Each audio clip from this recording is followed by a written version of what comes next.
Welcome to the regular meeting of the Public Health and Safety Committee meeting for February 14th, 2024.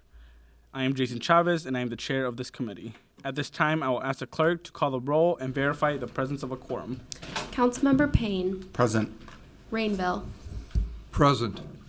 Ellison. Here. Palmisano. Present. Vice Chair Wansley. Present. Chair Chavez. Present. There are 6 members present. Let the record reflect that we have a quorum. With that, the agenda for today's meeting is before us. There are 9 items on today's consent agenda. Item number 1 is accepting a grant from the Firehouse Subs Public Safety Foundation for rescue kits. Item number 2 is approving appointments for the Public Health Advisory Committee. Item number 3 is accepting the Justice Assistant Grant for the Police Department and Attorney's Office support. Item number 4 is directing the Legislative Department to report a summary of the current state of child care in Minneapolis. Item number 5 is referring to staff subject matter of an ordinance relating to fire and police fees for use of city-owned resources by external entities. Item number 6 is referring to staff the subject matter of an ordinance creating a process to establish a labor standards board. Item number 7 is referring to staff the subject matter of an ordinance amending regulations relating to pollution control annual registration. Item number 8 is referring to staff the subject matter of an ordinance establishing provisions of a humane encampment response policy. Item number 9 is referring to staff the subject matter of an ordinance amending temporary housing provisions to mandate regular reporting related to encampment removals. Are there any discussion on these items, or would anybody like to pull any of these out for discussion? Councilmember Rainville. Thank you, Chair. My speaker system isn't working, so thank you for recognizing me. I did just want a couple comments, and yesterday I was reminded by Councilmember Ellison that these are simply staff referrals, so I appreciate that wisdom, Councilmember Ellison. I can't see you. I know you're here somewhere. There you go. Okay. But just for item number 8 and 9, I want our staff to understand that I'm looking for the state and county responsibility in these encampments. I'm also wondering how we are addressing addiction, especially fentanyl, the sex trafficking, how staff safety, and I'm going to say this twice, staff safety is very important to me. And then the impact on neighbors. It's become very clear that especially with the wood fires, the air quality is not as good as it should be. And we get a lot of complaints from neighbors about this. So thank you for letting me alert staff to my concerns, and I look forward to what the staff has to say. Councilmember Wansley. Thanks, Chair Chavez. Vice Chair Wansley. So I just want to provide some context around item number 4, which is the legislative directive on municipal child care. It's very clear that affordable child care is a crisis, and it's impacting working class families all across the county and here in Minneapolis. So I authored this directive to provide council and the public with updates on the current landscape of child care in Minneapolis, including both qualitative and quantitative data on the availability of affordable child care for families and the wage and employment conditions for child care workers. Child care access and child care work are at the intersection of a number of equity issues. So ensuring that all families have access to affordable, high-quality child care, and that child care work has living wages and dignified work place conditions is crucial to meeting our equity and public health goals. In fact, just this morning, the city of Minneapolis was honored as a child-friendly city by UNICEF. So it's very clear that having an equitable child care system will be part of this work of making sure that all of the young folks in our cities, children, babies, whatever the cost, are having their collective well-being taken care of, and child care is a crucial part of that. So just want to offer some background information on that legislative directive. Thank you, Vice Chair Wansley. And I just wanted to give a few comments. I put myself on cue in regard to Councilmember's comment, and for the public to follow the comments were made in regards to number 8, which is a humane encampment response policy, and number 9, which is an encampment removal ordinance. In regards to a humane encampment response policy, I just wanted to clarify that The issues, Councilmember Rainbow, that you're bringing up are already not allowed in the city of Minneapolis, and that is enforced by the mayor's administration. So just wanted to clarify that what this policy, what we're hoping to do, is just a notice of introduction. What we're hoping to do is establish a humane encampment response policy. I think we all believe that homeless folks, people living out in the streets, deserve dignity and respect, and that is what we're trying to do with this encampment response ordinance. Now, the last one, number 9, that you're talking about, that is for accountability, and that is so we can get reporting on how much these encampment evictions are costing, so there could be transparency in our taxpayer dollars, and making sure we know what the outcomes of these individuals are when they are evicted. There's going to be more than just this. This is just introduction of policy. We are going to be engaging city staff. We're going to be engaging the mayor's office. We're going to be engaging city council members. But I just wanted to add some clarification to that. So thank you.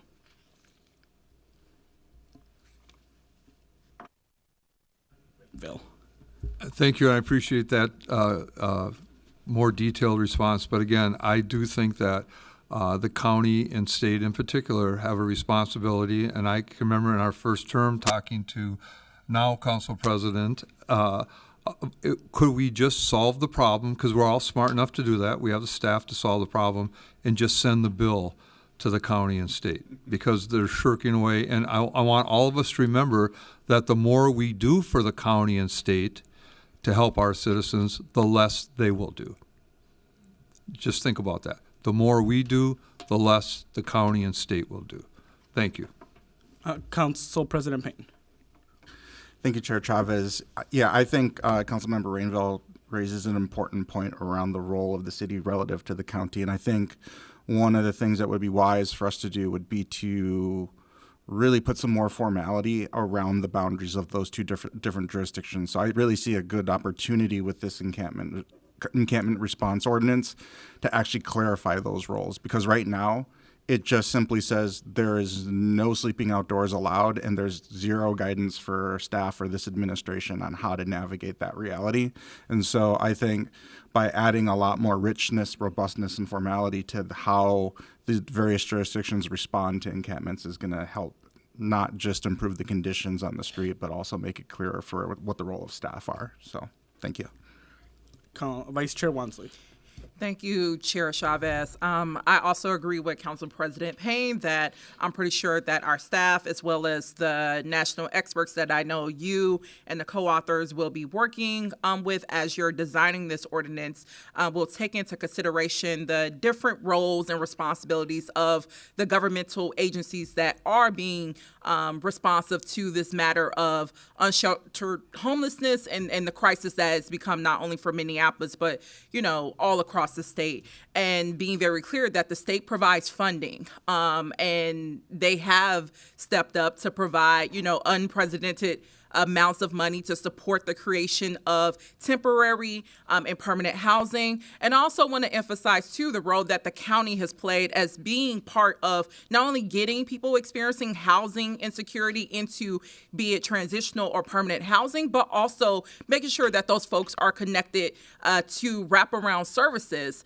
and how the city's role in continuing this practice of evictions makes it challenging for the county to do their work successfully of doing the housing and the wraparound services. So I do want to push back on this analogy of the more that we show up to tend to the ways in which unsheltered homelessness is manifesting in our city and the responsibilities that we hold to be responsive to that issue, the more that we do that work does not lessen the workload for the county. What we're trying to solve here is how to streamline coordination better, so that our evictions aren't continuously interrupting services that the county has received funding from the state to provide to be attentive to this issue. So I'm really excited for this body to dive into the legislative process. It's very clear by the robust conversation that we are having right now that this is a topic of significant interest for all of us. We also passed a resolution declaring unsheltered homelessness as a public health emergency. So I can imagine that there's going to be lots of input in the development of this ordinance alongside the co-authors, our city staff, as well as other local and national experts. And I'm really excited to do that work with all of you as the weeks and the months unfold until we get this passed. Looking at the queue, seeing no further discussion, I will move approval of the consent agenda.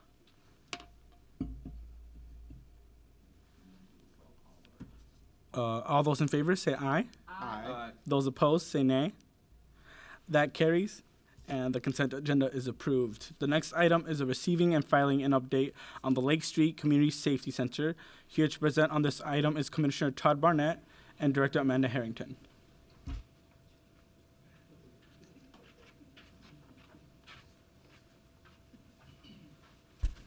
Good afternoon. Chair Chavez, Vice Chair Wansley, and other council members. I'm Todd Barnett, Commissioner of Community Safety. I'm here to give you some background on how we got here for the Lake Street Safety Center, and then Director Amanda Harrington will give you a further update. Most of you know that the Midtown Safety Center was established in 2005. And unfortunately, I burned down in 2020. But on November 29th of 2023, the Budget Committee proposed a budget amendment allocating $500,000 in one-time funds for rental, design, build, and communication of an interim community safety center in the 3rd Precinct. On December 5th of 2023, the City Council approved that budget amendment, and the name was changed to the Lake Street Community Safety Center. The goal of the center is to provide a physical space to access some city services and community resources to address safety and livability concerns along Lake Street, East Lake Street. I'll turn it over to Director Amanda Harrington to give you an update on where we are today. Welcome, Director. Thank you. Good afternoon. My name's Amanda Harrington. I'm the Director of Design and Implementation with the Office of Community Safety. As the Commissioner mentioned, I'm here to provide an update on the Lake Street Community Safety Center.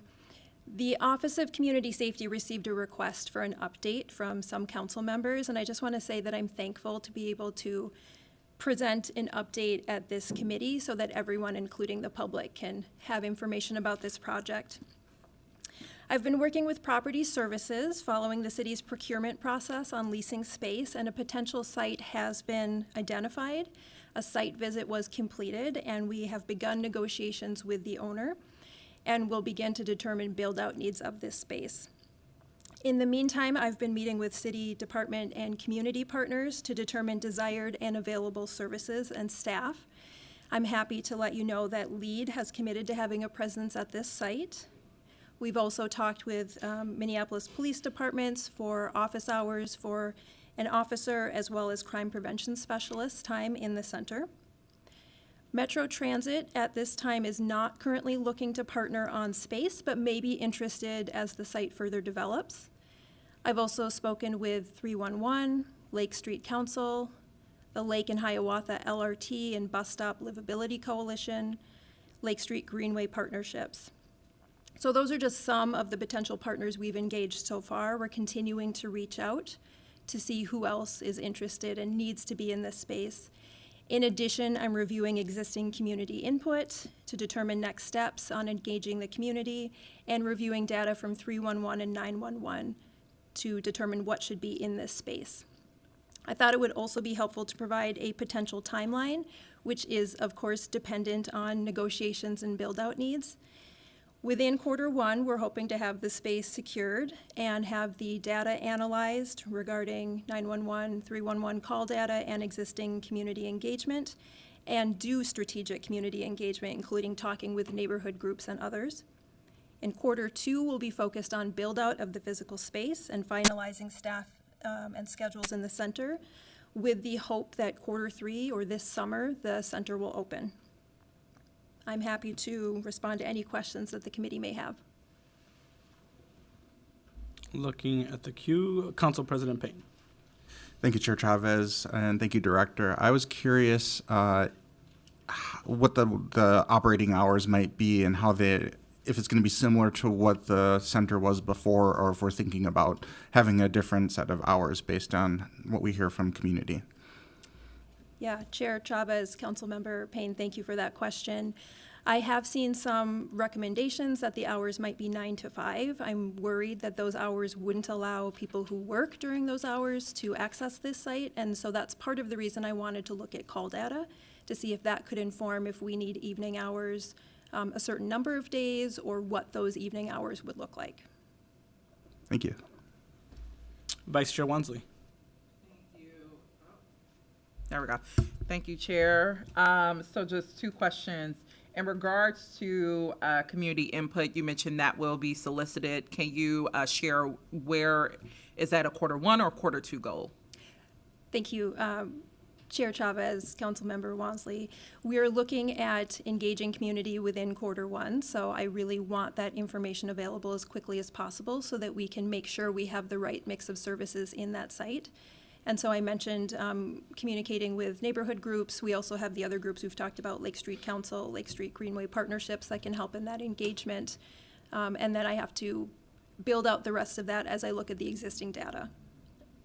And then in regards to additional partners, I appreciate the engagement with external and community-based stakeholders who, you know, could be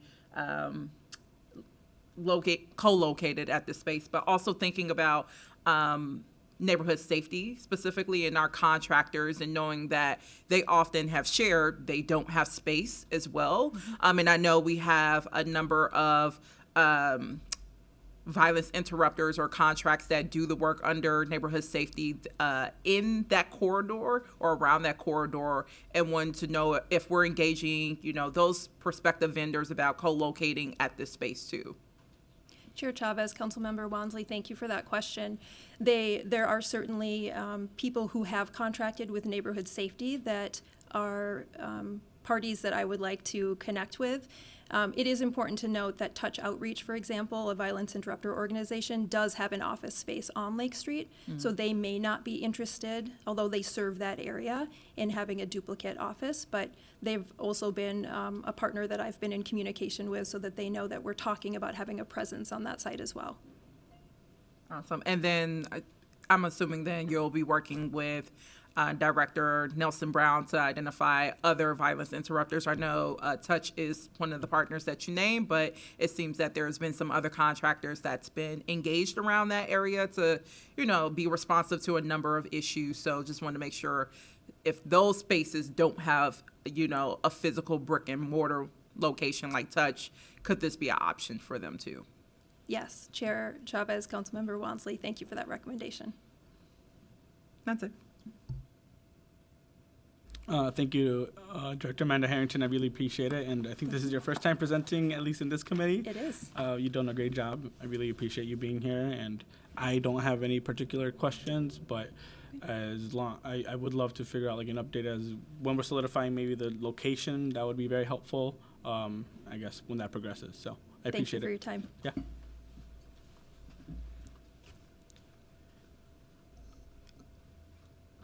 There seems to be no more discussion on this item. I will direct the clerk to receive and file that report. See no business before us, I will declare this meeting adjourned.